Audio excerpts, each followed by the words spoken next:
위로가 필요한 순간 어디에서 힘을 얻으십니까?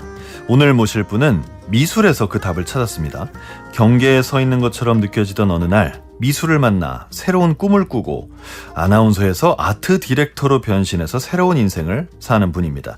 창문 너머 예술의 저자 박소현님 나오셨습니다. 어서 오세요. 네, 반갑습니다. 안녕하세요. 박소연입니다. 네. MBC 아나운서로 15년간 일하시다가 이제 프리랜서로 전향하시나 했더니 아예 새로운 일을 시작하셨습니다. 네, 맞습니다. 네. 네.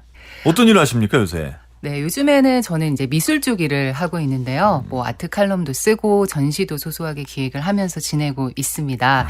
말 나온 김에 네. 조금 제 홍보를 드려도 될까요? 예, 네. 좀 부탁합니다. 네. 들어오자마자 잘 알아야 되니까. 네, 너무 네네. 또 급하네요, 제가 마음이. 아유, 네, 반갑습니다. 다음 주 11일 목요일부터 그 창덕궁 돌담길 옆에 위치한 갤러리에서 창문 너머 한 점 전시를 제가 기획을 했어요. 오.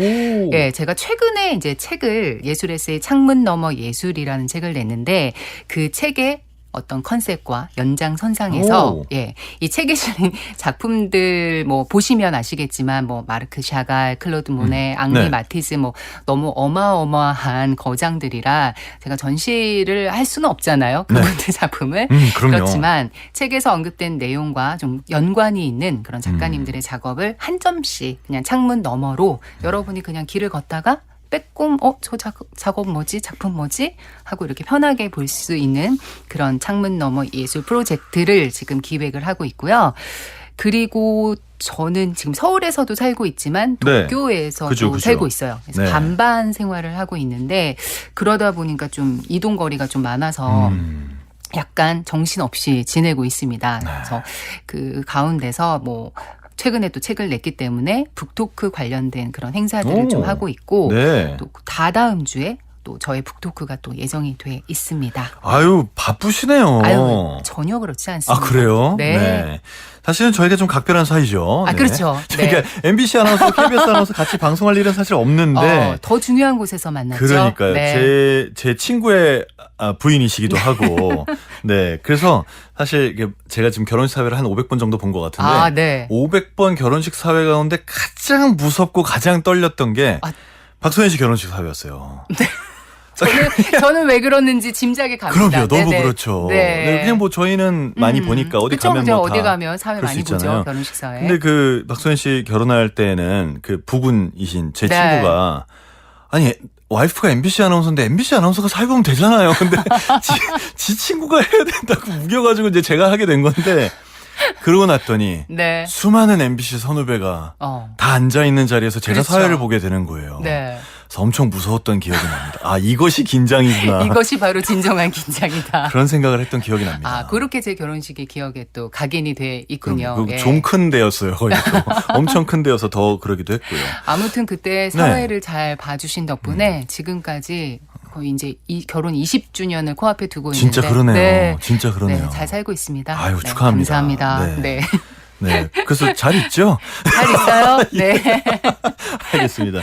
자, 이제 아나운서 얘기를 다시 해보면, 네. 아나운서를 그만두실 때는 다른 많은 사람들, 뭐 저도 마찬가지지만, 네네네. 그 프리랜서 방송인을 할 거라고 생각했는데, 방송 쪽으로는 거의 무슨 발을 끈다시피 하시고, 아트 디렉터로 전향을 하셨습니다. 네. 그러니까 이것도 드물어요. 그러니까 방송을 하는 프리랜서 아나운서 당연히 많고, 다른 일을 하지만 방송도 하는 사람도 많은데, 그렇죠. 방송은 아예 하는 사람 정말 드물거든요. 네. 네. 이제 저희는 이렇게 그냥 간단하게 설명할 수 있지만 이걸 결정하는 과정에서 본인은 엄청 고민도 많고 힘들었을 것 같아요. 네. 저도 어쨌든 뭐 15년 동안 MBC 아나운서 생활을 했으니까 네. 방송에 대한 미련이 있냐? 라고 물었을 때 당연히 있죠. 어떻게 그럼요. 없을 수가 있겠어요. 방송이 얼마나 매력적입니까? 지금 오랜만에 제가 라디오 이렇게 진행하시고 앞에서 네, 그리고 네. 저 게스트로 출연하면서 방송을 함께 하고 있는데 이 순간도 진짜 어제부터 엄청 설레면서 기다렸거든요. 네. 예. 그만큼 이제 방송에 대해서 저도 생각하고 있는 그런 바들이 큰데 근데 그럼에도 불구하고 제가 이제 아나운서 생활을 하면서 물론 여기서 다 말씀을 드릴 수는 없지만 꽤나 좀 고민이 많았었어요. 네. 그래서 한마디로 좀 요약해서 말씀을 드리자면 뭔가 아나운서 생활을 하면서 그 아나운서로서 혹은 인간 박소연으로서의 미래가 그렇게 선명하게 좀 그려지지는 않았습니다. 방송 생활 내내.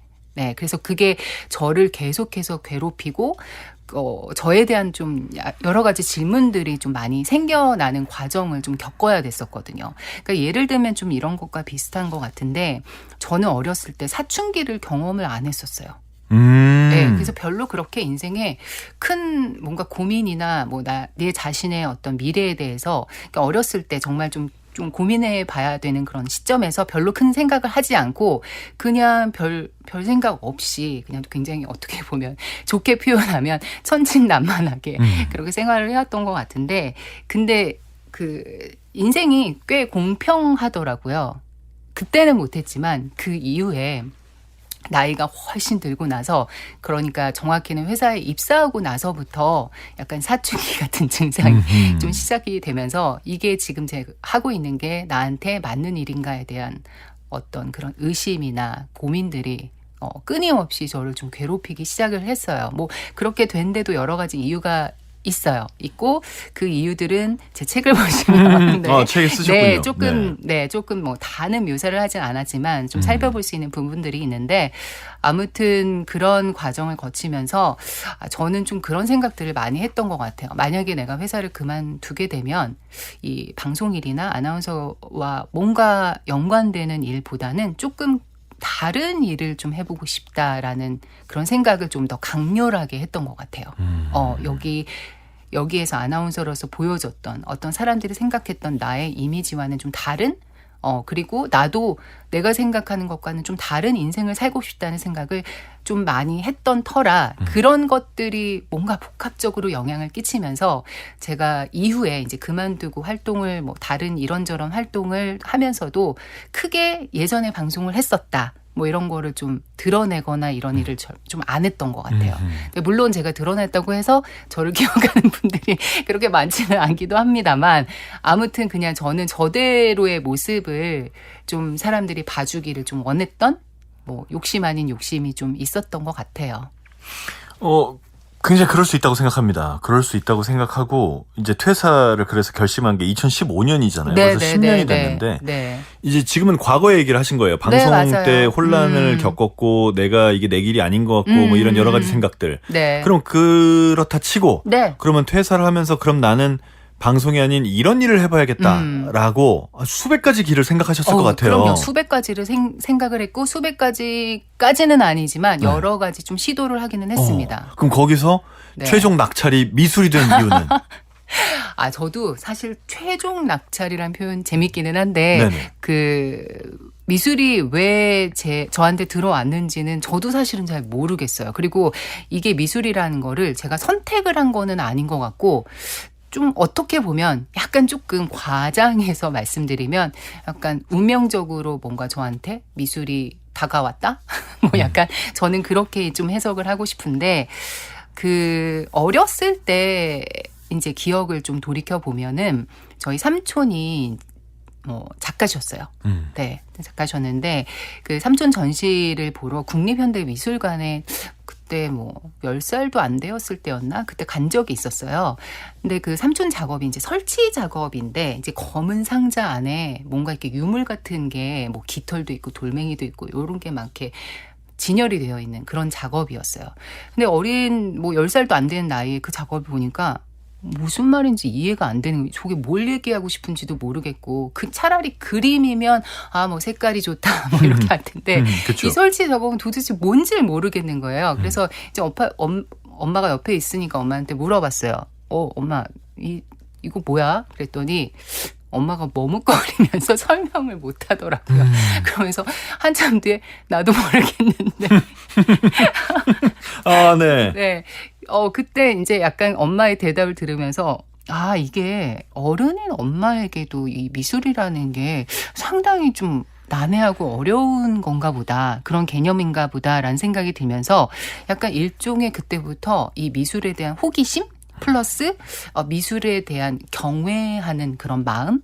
약간 이런 것들이 조금 생겼던 것 같아요. 그게 제가 어렸을 때 미술을 바라보는 미술에 대해 제가 생각을 했던 어떤 인상들이었어요.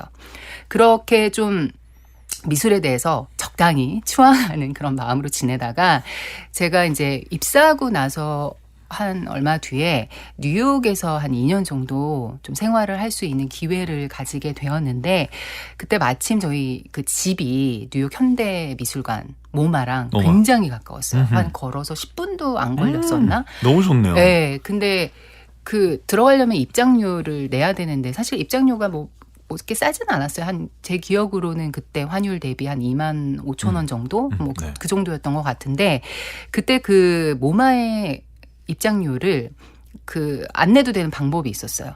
모 국내 카드 저희 H로 시작하는 네, 네. 그 카드가 있으면 입장료가 늘 공짜인 거예요. 아, 그래요? 네, 그 제휴가 되어 있어가지고. 네. 근데 제가 마침 그 카드가 있는 거예요. 그 회사에. 아이고 좋아라. 그래서 그 카드 덕분에 거의 매일 제가 거기에 근데 딱히 마땅히 갈 데도 없고 그래가지고 출근하다시피 모마에 드나들면서 그때부터 뭔가 좀 미술에 대해서 좀 친밀감도 더 생기고 좀 이해도 더 넓어지는 약간 그런 초석을 좀 마련하게 된 것 같아요. 그래서 모마도 다니고 좀 더 걸어서 뭐 메트로폴리탄 미술관도 가고 휘트니 구겐하임 막 그리고 그 한두 외에 개가 아니죠. 그러니까 그 외에 또 수많은 갤러리들이 많잖아요. 그런 데를 좀 누비면서 약간 좀 미술? 이런 일을 하면 어떨까? 참 멋지겠다라는 생각이 좀 이렇게 좀 들어오게 된 그런 시간을 좀 보내게 되죠. 근데 그러면서 계속 전시를 보러 뭐 일부러 여행을 가기도 하고 네. 국내에 들어와서도 뭐 미술 관련된 행사들을 많이 다니면서 이제 좀 미술에 대해서 조금 공부 아닌 공부를 좀 하게 되었었는데 어느 날 뭐 저의 이런 행보를 그냥 이렇게 지켜보시던 어떤 브랜딩 회사 이사님이 네네. 저한테 좀 제안을 해주시더라고요. 네. 그러면서 같이 한번 미술 일을 해보면 어떨까. 그래서 그러면서 이제 남의 제안으로 뭐 자연스럽게 이제 미술 쪽으로 일을 시작하게 됐고 이게 퇴사한 다음입니까? 네, 퇴사하고 나서요. 네, 한참 뒤에죠. 퇴사하고 한참 뒤에였는데 근데 제가 사실 이게 그냥 취미로 좋아하는 거랑 일로 하는 거는 완전히 다르잖아요. 아유, 완전 다르죠. 그래서 처음에 제안을 해 주셨을 때는 별로 이렇게 뭐 크게 생각하지 않고 되게 새로운 도전이다. 한번 해보자. 재밌겠다. 나 미술 좋아하니까 이렇게 시작을 했는데 막상 이제 그게 일이 되면서 실제로 일을 해보니까 보통 일이 아니었고 그럼요. 제가 너무 잘 모르기 때문에 선뜻 그냥 수락을 한 거였던 거고 그 이후에 이제 여러 가지 일들이 이제 저를 기다리고 있었죠. 네. 그래서 그럼에도 불구하고 계속 하겠다. 나 이쪽 일에 나머지 인생 한번 걸어보겠다라고 네. 해서 이제 지금까지 거의 10년을 해오신 거잖아요. 네, 10년까지는 아니에요. 10년까지는 안 됐나요? 네. 네. 아무튼 이렇게 오랜 세월을 쭉 하시다가 네. 저는 그 고민도 있었을 것 같아요. 워낙 그 MBC 아나운서로서 살아온 세월과 그 이미지가 있으니까 네. 뭐 아나운서가 무슨 미술이야 라든지 그럼요. 뭘 알긴 알아? 뭐라든지 뭐 이런 박선 씨를 쉽게 받아주지 않는 편견들이 꽤 있었을 것 같거든요. 지금도 그 편견과 그래요? 맞서 싸우고 아직도? 저 혼자만의 이렇게 분투를 벌이고 있는데요. 처음에는 제가 좀 그런 걸 의식을 많이 했던 스스로? 것 같아요. 스스로. 그럴 수 있어요. 그럴 수 있어요. 내가 뭔가 자격이 갖추어진 게 아니어서 이런 일을 해도 되는 건가. 그리고 실제로 이제 그 현장에서 만나본 미술 업계 분들은 다 미술 전공하신 분들이고 전문적으로 이 일만 계속 하신 분들이잖아요. 그러다 보니까 아무래도 제가 여러 가지 면에서 다 좀 부족하죠. 그래서 그런 부족함을 느낄 때마다 일단 그런 자격지심 같은 마음이 이제 불쑥불쑥 올라오기도 하고 그리고 그분들이 뭐 다 그런 거는 아니고 꽤 저랑 친분도 이어가면서 좋으신 분들도 너무 많지만 뭐 몇몇 분들 그냥 지나가는 몇몇 분들 중에는 저를 저러다 말겠지.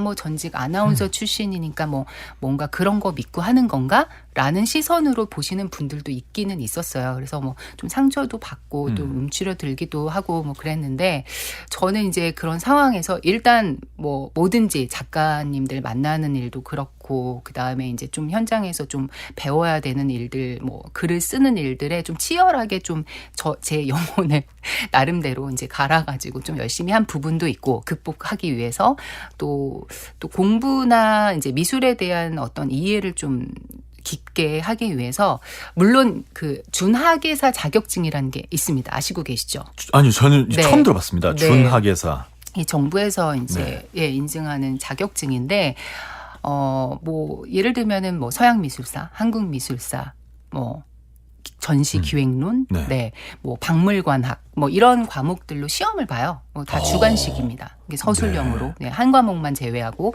그래서 이런 공부를 좀 하는데 뭐 양이 상당해요. 서양 미술사만 해도 장난이 아니잖아요. 그럼요. 한국 미술사도 마찬가지고 그래서 뭐 거의 한 대학생이나 대학원생 기준으로 치면은 뭐 한 2년 정도 배워야 될 내용들을 양이 엄청나군요. 네, 양이 진짜 엄청나요. 그거를 이제 좀 공부를 좀 집중적으로 해가지고 시험을 보고 이제 뭐 합격은 했습니다. 근데 물론 그게 뭐 저를 다 증명해 주는 것도 아니고 아 그래 너 이래도 돼 여기 있어도 돼라고 말해 주는 거는 아닌데 최소한 제가 생각했을 때 아 나 이 일에 대해서 진짜 진지하게 생각하고 있어라는 거를 그냥 제 자신한테 그냥 보여주는 그렇죠. 스스로에 네. 대한 확신. 네, 그런 차원에서 좀 공부를 또 했던 그런 시기도 있었죠. 이거 공부 굉장히 어려웠겠는데요? 그때 노안이 온 것 같습니다. 아, 그렇습니까? 저는 사실 모든 종류의 시험이, 물론 시험을 보는 과정이 은근히 재밌긴 해요. 그래요. 우리가 뭔가 목표 세워놓고 그렇죠. 달려가는 게 재밌잖아요. 근데 재밌지만 동시에 그 날들이 굉장히 부담스럽고 그렇죠. 힘들고 또 이런 것도 있었을 것 같아요. 나 아나운서 박소연인데 이거 떨어졌어. 아, 그러니까요. 뭐 그거 약간 그러면 망신스러울 수 소문도 있다. 너무 많이 날 것 같고. 그러니까요. 저는 그리고 원래 일을 할 때 약간 먼저 소문을 내고 하는 스타일이에요. 왜냐하면 예, 이게 예. 그럴 수 있습니다. 중요합니다. 그럴 수 있어요. 네. 소문을 안 내고 해봤거든요. 그러면 하다가 잘 안 되잖아요. 안 하죠. 그러면 안 해요. 맞아. 근데 소문을 내면 어쨌든 하긴 해야 됩니다. 맞아. 그 말에 제가 책임을 져야 되기 때문에. 네. 그래서 이 학예사 시험, 준학예사 시험 볼 때도 엄청 소문을 냈어요. 곧 시험이다. 나 찾지 마라. 막 이러면서. 네.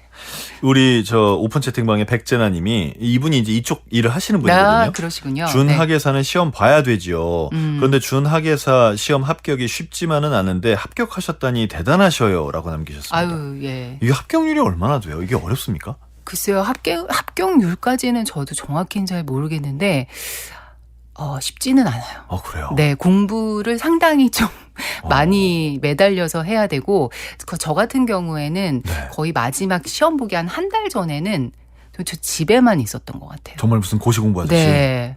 그러니까 일단 그렇군요. 제가 그렇게 하지 않으면 저는 이제 합격을 할 수 없는 그런 수준이었기 때문에 네. 더 노력한 부분도 있고, 근데 만약에 이제 일도 하시면서 이 시험 준비를 하면 좀 엄청 부담이 많이 되겠죠. 그렇군요. 시간 투자를 많이 할 수 없으니까. 이렇게 해서 준학예사가 되셨으니 네. 좀 스스로에 대한 확신도 생기고 아유, 확신까지는 아니고 그냥 다행이다. 다행이다. 이 정도 그래도 네, 다행이다. 그 정도죠, 뭐. 그러면서 이제 아트 디렉터로 활동을 하시는 거지 않습니까? 네네. 근데 일단 궁금한 게 그 미술 쪽 일은 미술을 모르는 이제 저 같은 사람들은 조금 네. 헷갈려요. 어떤 예를 들면 부분이요? 도슨트랑 네네네. 아트 디렉터랑 또 뭐라 그러죠? 큐레이터랑 네네네. 어떻게 뭐가 다른지 잘 모르겠어요. 아, 네. 많은 분들이 좀 헷갈려 그죠. 네, 예. 하세요. 예. 그리고 저한테도 뭐 어떤 호칭으로 불러야 될지 모르겠다.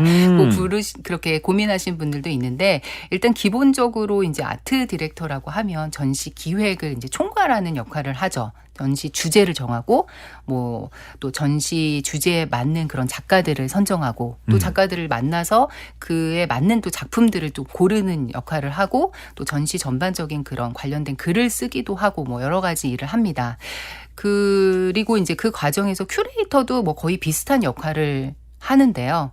네. 그래서 네. 어떻게 보면 어떤 때는 아트 디렉터랑 큐레이터는 좀 같은 개념으로 이제 모셔도 크게 무방하지 않고 네. 같게 생각하셔도 되고, 근데 좀 다르게 생각하면 아트 디렉터가 조금 더 상위의 개념이라고 생각하셔도 돼요. 더 많은 일을 해야 되는군요. 더 많은 네. 일을 대내외적인 업무들을 좀 더 많이 처리해야 되는 부분들이 있습니다. 그리고 도슨트를 아까 말씀을 하셨는데, 도슨트는 저희가 이제 전시를 보러 가면 아무래도 관람객들 입장에서는 가장 친근하고 가장 많이 만나는 분일 거예요. 그 직업이. 그죠. 네. 그래서 뭐 보신 것처럼 이렇게 아트 디렉터와 큐레이터가 뭐 전시를 기획을 하게 되면 전시 현장에서 관람객들을 대상으로 좀 본인의 언어로 바꿔서 그 전시에 대해서 작품에 대해서 깊이 있게 좀 설명을 해주는 그런 역할을 하는 거죠.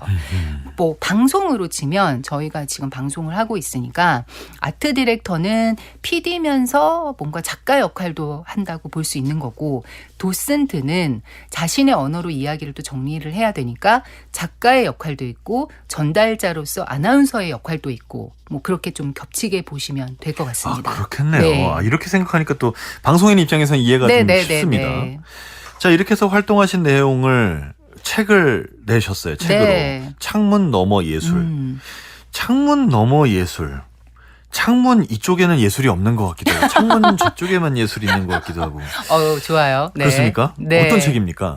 지금도 제가 그 한석준님을 네. 지금 바라보고 있는데 그 등 뒤로 창문이 있잖아요. 아, 네. 네. 그래서 지금 방송을 하면서 집중이 이렇게 집중을 했다가도 제 눈길이 아무래도 책을 제가 창문 너머 예술을 써서 그런지 자꾸 네. 창문 쪽으로 가고 갑니까? 있는. 네. 역시나 뭐 여러분들도 다 마찬가지일 거예요. 창문 앞에 서면은 좀 생각이 많아져요. 뭐 많아지기도 하고 반대로 아예 없어지기도 하고 그런 경험들을 분명 일상 속에서 많이 해오셨을 거고 또 창문 너머로 저쪽 건물이 지금 보이는데 네. 아 저게 누가 무슨 일을 하고 있을까 사람이 보이나 뭐 그런 상상을 해보기도 하고 그리고 저쪽에서 우리 쪽을 보면 또 어떤 생각을 할까 뭐 이런 여러 가지 또 생각들이 꼬리에 꼬리를 물고 일어나잖아요.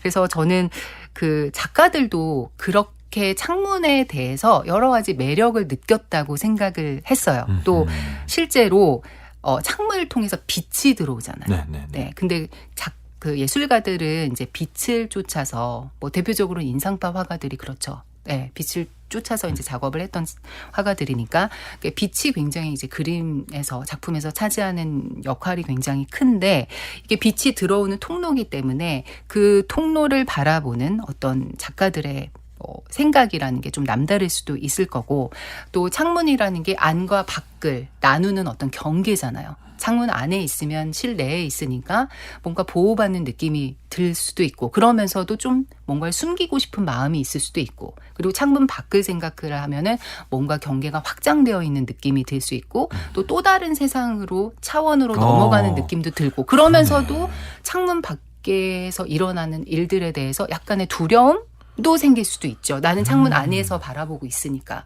네. 그래서 여러 가지 이런 복합적인 이 창문에 대한 심상들이 작가들을 자극하고 그래서 작가들이 창문을 굉장히 자기 작품 안에 많이 그려 넣습니다. 아, 그래요? 네. 그래서 이거를 이제 인지하고 보면 아, 그렇구나 생각을 하게 되기도 하고 근데 그냥 이렇게 보면은 창문도 나올 수도 있고 뭐 테이블도 나올 수 있고 뭐 여러 가지 뭐 그냥 그 중에 하나로 볼 수가 있겠지만 저는 이제 좀 창문에 좀 포커스를 맞춰서 창문을 품은 작가들을 소개하고 그 그림들을 이야기를 하면서 그것과 관련된 저의 이야기를 함께 녹여낸 그런 에세이, 예술 에세이를 썼습니다. 그렇군요. 네. 아, 정말 창문이라는 거가 이렇게 대단한 어떤 철학적인 의미가 있다라고 미처 생각해보지 못했어요. 근데 아주 좋은, 아주 재밌는 그런 여러 가지 의미가 있습니다. 이 표지 그림도 인상적인데 네. 표지 그림 보면은 창문이 다 닫혀 있는데 하나만 열려 있고 네. 어떤 여성이 그것을 이제 밖을 보고 있는 그렇죠. 그런 그림이지 네. 않습니까? 이 작품은 어떤 건가요? 이 작품은 비렐름 하멜스헤의 워먼 앳 앤 오픈 윈도우라는 작품인데요. 이게 보시면 이렇게 책 표지에 뭐 묘사하신 것처럼 네. 이렇게 창문 하나만 열려 있는데 이렇게 빼꼼하게 밑에 내다보고 네, 있어요. 밑에를 내다보고 있는 좀 뭘 보나 싶어요. 그러니까요. 여인의 뒷모습이 보이잖아요. 네. 근데 저는 이 그림을 보면서 저를 떠올렸어요. 오. 네. 이게 이제 뭔가 이 빼꼼하게 밖을 내다보는 그 여인의 뒷모습이 이 미술과 예술을 향한 어떤 제 마음? 이게 지금 창문이 제가 앞서 말씀드린 것처럼 어떤 경계를 의미한다고 했잖아요. 안과 밖의 경계. 근데 저는 예전에 미술의 세계에 속했던 사람은 아니고 다른 일을 했다가 이제 미술적으로 넘어왔기 때문에 어떻게 보면은 좀 주변인과 경계인이라는 의식이 굉장히 강하거든요. 제가 일을 하면서도. 그래서 그 창문이라는 경계에 서 있는 여성, 그리고 저도 미술 일을 하고는 있지만 왠지 모르게 그 경계에 걸쳐져 있는 그런 저의 그런 모습이 여기에 좀 담겨 있는 것 같아가지고 너무 궁금하고 알고 싶고 그 안에 속하고 싶은 뭔가 그런 욕망들이 이 뒷모습을 통해서 저한테는 보이더라고요. 다른 분들은 그냥 뒷모습이구나 이렇게 생각할 수 있겠지만 예, 그래서 이 표지로 이 작업을 좀 선택을 해봤습니다. 참 그 어떤 고민을 많이 하고 있을 때 그 작품이나 글이나 뭘 봤을 때 그게 딱 내기 같게 그렇죠. 확 들어오는 그런 경우들이 있죠. 네네. 이 작품이 그러셨나 봐요. 네, 맞아요. 제가 그 여러 고민들을 뭐 많이 하고 살잖아요. 우리 한석준 님도. 그럼요. 네, 매일매일 고민하실 것 같은데. 근데 그때 이 작품이 이제 좀 마음속에 들어왔고 결정적으로 이 작업을 좀 선택한 이유는 처음에 이제 표지 디자인을 할 때 제가 아무래도 미술 쪽 일을 하고 있다 보니까 이게 글이 물론 기본이고 제일 중요하기는 하지만 좀 중요하더라고요. 그럼요. 뭘 디자인을 어떻게 할 거고 어떤 작업을 선택할 것인가. 그래서 처음부터 못생겨 보이면 안 되잖아요. 그렇죠. 예, 또 예술책이니까. 그래서 편집자님에게도 나는 표지가 진짜 중요하다. 그래서 처음부터 계속 말씀을 드렸어요. 그래서 이 어떤 식으로 이 디자인을 진행을 할까 이제 의논하는 과정에서 저는 여기에 이제 뭐 책을 읽어보시면 아시겠지만 굉장히 많은 예술가들의 작품이 등장을 하는데 그중에 하나를 싣고 싶지는 않았어요. 왜냐하면 전 다 좋아하는 작업들이긴 하지만 그중에 하나가 여기 실리면 그 작업이 이 책을 대표하는 어떤 그런 작업으로 인식되는 걸 원치를 않아서 관련은 있지만 그 책에 실리지 않는 작업 중에서 좀 선택을 하고 싶은 마음이 커서 제가 비렐름 하메르스의 이야기를 뭐 쓰기도 했고 다른 작품들을 이제 좀 몇 작품들을 넣어두기는 했는데 그 작품 외에 이제 제 책과 또 이야기가 연결이 되는 맥락이 연결 지어지는 작업 중에서 다른 작업을 선택을 해서 이 작업을 하게 되었습니다. 그렇군요. 네. 혹시 이 그림을 직접 보기도 하셨습니까? 직접 보지는 못했어요, 사실은. 네. 직접 보시면 또 어떤 느낌을 받으셨을지 좀 궁금해서 한번 여쭤봤습니다. 직접 보면은 완전히 다른 느낌을 받을 수도 있어요. 아마도요. 네, 아마도. 크기도 그렇고 뭐 질감도 그렇고. 네. 자, 오늘 아트 디렉터 박소연 씨와 함께 책 이야기 또 미술에 대한 이야기를 계속해서 해보고 있습니다. 잠시 음악 듣고 계속 얘기 이어가겠습니다. 와일드 스케치 패디 멀케이입니다. 패디 멀케이 와일드 스케치 함께 들으셨습니다. 0000님, 핸드폰 번호가 매우 좋으시네요. 와, 노력이 정말 대단하십니다. 앞으로 가시는 길에 어떤 편견도 이겨낼 수 있도록 응원합니다. 하셨고요. 감사합니다. 0853님, 지하 매장이라 창문이 없지만 지하철 타고 출퇴근할 때 졸지만 말고 창밖 구경 좀 해야겠네요. 핸드폰에서 눈을 떼고요. 라고 하셨어요. 그렇습니다. 오늘 창 밖에는 뭐가 있을까? 창문은 어떤 의미일까? 를 생각해보게 만드는 분과 함께하고 있습니다. 창문 너머 예술의 저자 박소현 아트 디렉터님 함께하고 있습니다. 앞서서 호칭 얘기하고 잠깐 하셨는데 진짜 뭐라고 불러요? 저를요. 밖에서 아트 디렉터는 좀 기니까 거창하잖아요. 그리고 그런가요? 그래서 그냥 어떤 분은 뭐 아트 디렉터님 할 때도 있는데 제가 이제 그냥 아주 조그만 1인 기업 거의 1인 기업 수준의 회사를 갖고 있으니까 뭐 대표님이라고 하시는 분들도 있고 근데 제일 사실 처음에는 좀 당황스러웠지만 지금은 제일 좋아하는 호칭이 그냥 선생님. 네, 그냥 서로 그냥 다 선생님이라고 부르는 게 편하더라고요. 네. 좀 무난하죠. 네, 제일 무난한 것 같습니다. 아트 디렉터 줄여서 아디님이라고 하기도 좀 그렇고. 그러니까요. 네. 그래도 요즘에는 또 책을 내서 작가님이라고 또 부르시는 분들도 또 늘었어요. 그것도 감사하죠. 네, 또 기분 좋더라고요. 네. 아나운서도 누구누구 아나운서님 이게 말이 너무 길잖아요. 너무 길어요. 그렇다고 뭐 한아나 이것도 좀 이상한 것 같고. 그래서 어떤 분들은 기자님이라고도 해요. 그래서 아주 기자 아닌데요? 기자 아니라고 없는데? 맨날 설명할 수도 없잖아요. 그냥 넘어가는데 이거 내가 무슨 호칭 사기치는 것 같기도 하고 좀 그렇단 말이에요. 근데 저도 저지만 워낙 다양한 활동을 하고 계시잖아요. 네네. 뭐라고 진짜 부르세요, 다들? 그러니까 이렇게 다양하게 부르시는데 그나마 책 나온 다음엔 작가님이라고 하시면 작가님. 그나마 좀 편한 그쵸. 거죠. 저도 편하고 부르시는 분들 편하고. 그렇긴 합니다. 네. 자, 이 창문 너머 예술을 쓰신 박소연 작가님과 함께 하고 있습니다. 이 책에 뒷모습을 그린 그림이 많아요. 맞아요. 그러면 저는 여기서 두 가지를 생각해 볼 수 있습니다. 뒷모습을 그린 그림이 정말 많은 것이냐 아니면 그 많은 그림 가운데 뒷모습을 그린 그림만 뽑아서 책을 내신 것이냐.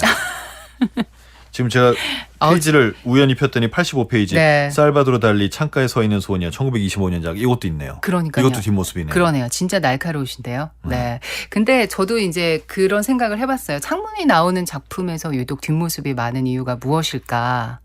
근데 보통 이제 창문을 보죠. 어쩔 수 없구나. 그러니까요. 네. 창문을 보죠. 시선이 음. 저절로 가니까 그걸 보고 있는 사람이나 인물을 그릴 수밖에 없기 때문에 뭐 그런 이유도 클 것 같고, 그리고 작가들 자체가 뒷모습을 좀 사랑하는 것 같습니다. 그래요? 네. 왜 뒷모습은 뭔가에 좀 골똘히 이렇게 몰두해 있는 그런 느낌을 좀 받잖아요. 그래서 그 뒷모습에는 저는 이제 골똘한 시간이 좀 담겨 있다라고 생각을 하는데, 그 순간만큼은 뭔가 정지한 것 같고 어떤 것도 또 방해받지 않는 듯한 그런 깊이 있는 그런 시간들을 좀 느낄 수 있어서 이제 작가들이 좀 사랑하는 모습인 것 같고, 또 좀 더 말씀을 드리자면 우리가 앞모습을 보면은 이렇게 막 얼굴이 우리 한석주님 같은 경우에 너무 또 미남이셔가지고 이렇게 좀 홀리게 되는 면도 있고, 그죠? 그래서 진짜 이 사람이 네. 무슨 이야기를 하는지 좀 헷갈릴 때가 있단 말이에요. 이 표정이나 모습에 이제 좀 헷갈려가지고. 그런데 뒷모습 같은 경우에는 정말 아무런 어떤 방해도 없이 그 사람의 본질을 좀 느낄 수가 있잖아요. 예. 네. 그래서 그 본질에 다가가고 싶은 어떤 작가들의 욕망 때문에 그래서 뒷모습을 많이 좀 그리는 게 아닌가. 그래서 저도 또 뒷모습을 더 선택을 하게 된 게 아닌가, 그런 생각을 하게 되네요. 그럼 혹시 그 스스로의 뒷모습도 보신 적 있으십니까? 뭐 사진을 찍던지.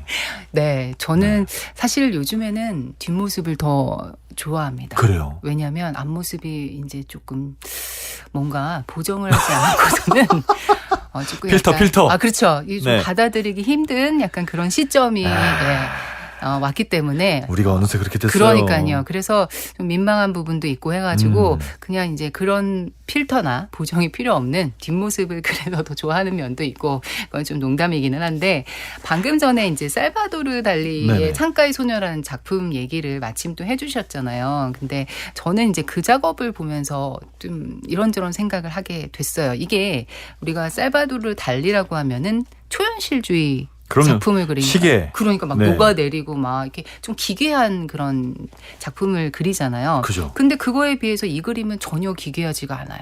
너무 평범해요. 네, 그냥 너무 평범해서. 잠깐만, 죄송합니다. 평범하다는 말을 하면 안 되나? 아무튼 예. 네, 맞아요. 많이 보던 그림 많이 같아요. 보던. 네. 뭐 이렇게 불편하게 만드는 게 없잖아요. 뭐 네네. 이렇게 궁금증도 없고. 근데 이게 이제 작가가 굉장히 초년에 그린, 20대 초반에 그린 작품이에요. 그래요? 그래서 그의 시작도 처음에는 이랬다. 그리고 그때는 이 동생, 이게 지금 창가의 소녀가 동생, 본인의 여동생인데 네. 여동생을 엄청 사랑했었어요. 관계가 엄청 좋았을 잠깐만요. 때여가지고. 그때는 네. 초현실주의로 네. 넘어가면서는 이제 좀 안 좋아지기는 했지만, 어쨌든 사랑하는 동생의 뒷모습을 보면서 그녀의 어떤 미래, 그 창창한 미래에 뭔가 좋은 일이 있기를 바라는 그런 따뜻한 오빠의 마음이 느껴져가지고, 이 그림을 보면서 그냥 제 예전에 어렸을 때 뒷모습도 떠오르고, 나도 예전에는 이런 뒷모습이었겠지? 라는 생각이 드는 거예요. 근데 그러다가 요즘에 저의 뒷모습은 뭐 제가 그냥 누군가가 저를 찍어준 그 모습을 통해서 보게 되는데, 조금 구부정한 느낌? 물론 제가 이제 키가 커가지고, 원래 키 큰 사람들이 약간 이제 자세가 조금 아주 꼿꼿하지는 않잖아요. 그래서 뭐 그런 영향 탓도 있긴 하지만, 뭔가 예전에 비해서 조금 더 각도가 점점 앞으로 가고 있는 느낌을 받은 거예요. 그러면서 안 되겠다 생각을 하고 있었는데, 최근에 미셸 투르니의 뒷모습이라는 책을 이제 보게 되었어요. 근데 그 책은 그 사진 작가인 에드와르 부바와 함께 이제 작업을 한 책이에요. 그래서 그 에드와르 부바의 사진이 있고, 그 사진을 미셸 투르니의 언어로 해석으로 이제 좀 글을 좀 엮은 책인데, 그 여러 사진들 중에 할머니가 꾸부정하게 지팡이를 짚고 걸어가는 할머니의 뒷모습을 찍은 사진이 있어요. 근데 그 사진에 대해서 미셸 투르니에는 이렇게 묘사를 하더라고요. 제가 기억을 잘 못할 것 같아서 일부러 적어왔는데, 네. 말해봐요, 할머니. 그렇게 허리를 앞으로 구부리고 가는 것은 땅바닥에 떨어뜨린 젊은 나를 줍기 위해서인가요? 아니면 등을 짓누르는 세월의 무게가 너무 무거워서인가요? 그 말이 요즘에 상당히 와닿습니다. 그렇군요. 네. 아, 뒷모습에서 이렇게 많은 생각을 해볼 수가 있군요. 단지 그림이 아니라 네. 사진이다. 사진으로도. 네. 어. 그냥 우리가 실제로 거리에서 뭐 접하는 누군가의 뒷모습을 보고도 이런저런 생각에 잠길 수 있죠. 이렇게 점점 그림과 함께하는 생활을 사시고 네. 또 뉴욕에 2년 거주하시는 동안에 수많은 작품들을 또 직접 보셨을 테니까 네네네네. 아무래도 직접 보면 정말 많이 다르잖아요. 그렇죠. 네, 그래서 그러시겠지만 그림을 보기 위해서 여행을 많이 가셨더라고요. 데이비드 호크니 보려고 뉴욕으로 훌쩍 떠난 적도 있으시다면서요. 네. 이건 갑자기 그러신 거예요? 어느 날 갑자기 데이비드 호크니가 보고 싶었나요? 그런 건 아니고 네. 그 데이비드 호크니를 원래 좋아하기도 했어요. 제가 예전에 이제 뉴욕에 그러니까 회사 그만두기 전에 이런저런 고민이 정말 많았을 때 데이비드 호크니의 The Arrival of Spring이라는 어떤 영국 시골의 나무 터널 풍경을 계속 그냥 같은 장소에서 그린 거예요. 그냥 시간의 변화에 따라 계절의 변화에 따라 그런 변화를 담은 같은 장소를 같은 자연 풍경을 담은 그 시리즈물이 있는데 제가 그거를 이제 처음에 보고서는 워낙 이제 데이비드 호크니 같은 경우에는 색깔을 굉장히 다채롭고 화려하게 잘 쓰잖아요. 그래서 저도 처음에는 그 색깔에 홀려가지고 그 풍경의 변화에만 이렇게 빠져 있었다가 자꾸 그 그림을 보다 보니까 길이 보이더라고요. 그 안에, 그 터널 안에 어디론가 구부러지는 길이 있더라고요. 그래서 네. 그 길을 어느 순간 길이 눈에 들어오면서 아, 이렇게 이 호크니도 보면은 뭐 아시는 분들은 아시겠지만 한 장르에 천착하지 않고 굉장히 여러 가지 시도를 많이 했잖아요. 뭐 다작의 왕이시죠. 그러니까 그리고 하다못해 막 아이패드에다고 예, 드로잉을 하시고 네. 그래서 그도 그렇게 새로운 시도들을 많이 하면서 어디론가 알 수 없는 길을 이렇게 꾸불꾸불 걸어가고 있는데 나도 우리도 그의 작품처럼 어디론가 이렇게 울퉁불퉁 길을 그리면서 가고 있는 게 아닌가라는 생각이 드는 거예요. 그래서 그 길의 끝이 보이지는 않지만 그 끝이 무엇인지 몰라도 그래도 한번 용기를 내서 가볼까? 라는 생각을 이제 그 호크니 작품을 보면서 이제 자연스럽게 하게 되었는데 그러면서 이제 좀 호크니에 좀 빠져들게 되었죠. 그래서 이제 뭐 어떻게 하면 이제 호크니 전시가 어디 큰데 열린다고 하면은 볼 수 있을까 이렇게 생각을 하고 있다가 어느 날 이제 뉴욕에서 전시를 하게 된다는 걸 알고는 있었는데 제가 그때 당시에는 뉴욕에 갈 일이 전혀 1도 없었고 네. 네, 갈 만한 시간적 여유도 없어가지고 마음을 접고 있었다가 너무 고민이 많이 되는 거예요. 어떻게든 보고 싶은 거죠. 이게 거의 최대 규모의 회고전이었기 때문에. 그런 생각이 듭니까? 들어요. 어떻게든 보고 싶다? 나는 꼭 가고 싶다. 나는 이거 안 보면 안 될 것 같다라는 생각이 너무 강하게 들어서. 이게 몇 년도였나요? 이게 제 기억에 한 2018년인가 뭐 그 정도였던 것 같아요. 그래서 몇 날 며칠이 뭐예요? 거의 한 달 넘게 계속 이 고민만 하다가 그럴 것 같았으면 그냥 바로 떠났을 텐데 하여튼 고민 끝에 정말 제가 그 전시 마지막 날에 딱 뉴욕에 도착해서 처음도 아니고 네. 네. 그날 호텔에다가 그냥 짐을 던지고 바로 메트로폴리탄 미술관에 달려가가지고 이제 전시를 보게 된 거죠. 네. 근데 뭐 마지막 날이라 뭐 미국도 사람이 많던데요. 그럼요. 마지막 날은 네. 오늘 안 가면 못 간다고. 그러니까 뭐 그동안 자잘한 약속 때문에 미뤄오셨던 분들 다 오는 거죠. 네. 좀 굉장히 낑겨가지고 힘들었지만 아무튼 그 가운데서 굉장히 큰 기쁨을 맛봤습니다. 안 갔으면 어쩔 뻔했나 그런 생각도 하게 됐고요. 네. 그래서 그렇게 갈까 말까 하다가 드디어 딱 갔더니 네. 어떻든가요?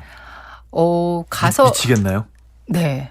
저는 처음에 들어갈 때부터 순간이 지금도 머릿속에 떠오르는데요. 네. 들어갈 때. 네. 이게 약간 이렇게 비유하면 어떨지 모르겠는데 제가 옛날에 대학 입시를 했을 때 원서 마지막 날에 접수를 한 적이 있어요. 현장 가서. 옛날이어가지고. 그러니까 요즘은 어떻게 원서를 접수하는지 모르겠는데 이렇게 옛날에는 현장에 가서 대학 그럼요. 가서 바로 저희 다 그렇게 했죠. 예. 근데 전 마지막 날에 갔고 눈치 작전을 했기 때문에 모두가 그렇지 않습니까? 그러니까요. 그때 사람이 진짜 많이 몰려요. 네. 근데 그때 저도 몰랐는데 저도 모르게 이렇게 손을 들게 되더라고요. 네. 근데 그게 왜 들었냐면 일단 공간도 너무 사람이 많아서 없기도 하거니와 그 제 원서 봉투가 들어있으니까 그게 구겨질까봐 아, 어쩔 그렇죠. 수 없이 이 손을 들어야 되더라고요. 이걸 지켜야 된다. 네. 그래서 어쩐지 뉴스에서 보면 다들 손을 들고 뭔가를 흔들고 있어서 난 왜 저러지 그랬는데 제가 직접 경험해 네. 보니까 그렇더라고요, 현장이. 그렇구나. 근데 그와 비슷한 경험을 이날 거기서 했어요. 다들 이제 원서 봉투는 아니고 사진을 찍어야 되니까 사람은 많고 카메라를 다 위로 들고 있는 거예요. 왜냐하면 이렇게 눈높이에서 찍으면 사람 머리통밖에 안 나오니까 다들 손을 이렇게 올려가지고 아래로 이렇게 위에서 아래로 다 내려 찍고 있더라고요. 그래서 갑자기 그날이 옛날에 그런 추억이 떠오르면서 뭐 그런 이런저런 생각도 나고 내가 와 여기까지 이렇게 그 세월이 흘러서 그때 원서 접수했을 때 눈치 전쟁하면서 했던 과 제가 들어갔던 과가 있잖아요. 거기랑 전혀 상관없는 일을 지금 내가 하게 됐구나라는 생각도 들고 뭐 여러 가지 감회가 있었고요. 그리고 그때 이제 뭐 여러 작품들이 많았는데 그 작품 중에서 이제 프랑스식 역광이라고 제 책에 실린 작품이 네네네. 있어요. 네. 호크니 작품. 네. 근데 그게 이제 평소에 그냥 보기는 굉장히 힘든 작품인데 거기 가서 이제 굉장히 대규모 회고전이니까 여러 작품을 다 내놓았잖아요. 거기서 좀 그 작품을 또 만날 수 있는 행운을 또 얻게 돼가지고 실제로 눈으로 보니까 또 감회가 남다르더라고요. 그러게요. 네, 책으로만 보다가. 그러게요. 네, 그래서 책으로- 책에까지 실게 됐습니다. 책으로 보면서 너무 좋아했던 작품을 실제로 눈앞에서 보면 정말 전율이 있죠. 그럴 것 같아요. 네. 아, 오늘 시간이 짧은데요. 그러니까요. 더 이 작품 얘기를 더 여쭤보고 싶은데 좀 아쉽다는 생각이 듭니다. 앞으로의 활동 계획이 궁금합니다. 목표가 뭔지, 무엇을 하고 싶은지, 어떤 하루하루를 만들어 나가고 싶으신지. 네. 일단은 앞서서 제가 다행히도 기획하고 있는 게 있다. 창문 너머 예술 프로젝트. 그거 말씀드린 거 참 다행이고. 그다음에 창덕궁 쪽에서. 네, 그렇습니다. 그리고 창문 너머 예술책을 냈으니까 네. 저는 또 작가로서 또 많은 독자들을 만나고 싶은 욕심도 좀 있어요. 그리고 그 이후에 또 다른 두 번째 책도 좀 고민을 하고 있고요. 그리고 기획도 소소하게 계속 해 나가면서 제가 다음에 또 스타트업 기업하고 뭔가 콜라보로 전시 계획을 지금 갖고 있는데 그 일도 잘 됐으면 좋겠고, 그리고 개인적으로는 제가 이제 서울, 일본을 왔다 갔다 하고 있으니까 뭔가 서울과 도쿄를 연결하는 그런 미술 프로젝트가 있다면 제가 기획을 해도 좋고 아니면 참여를 해도 좋고 뭔가 어떤 식으로든 좀 활동 영역을 좀 확정해 보고 싶은 마음도 있고, 그리고 저처럼 뭔가 인생의 새로운 챕터를 열어가는 분들, 그걸 또 준비하고 계신 분들 아니면 고민하고 계신 분들이 많잖아요. 또 그런 분들에게 조금이라도 영감을 드리던지 도움을 줄 수 있는 그런 일들을 좀 하고 싶습니다. 네. 금방 그렇게 되실 것 같습니다. 아유, 감사합니다. 말씀하시는 그런 기획들 잘 돼서 네. 우리 모두에게 재밌는 영감을 좀 주셨으면 좋겠습니다. 오늘 말씀 고맙습니다. 초대해 주셔서 감사합니다.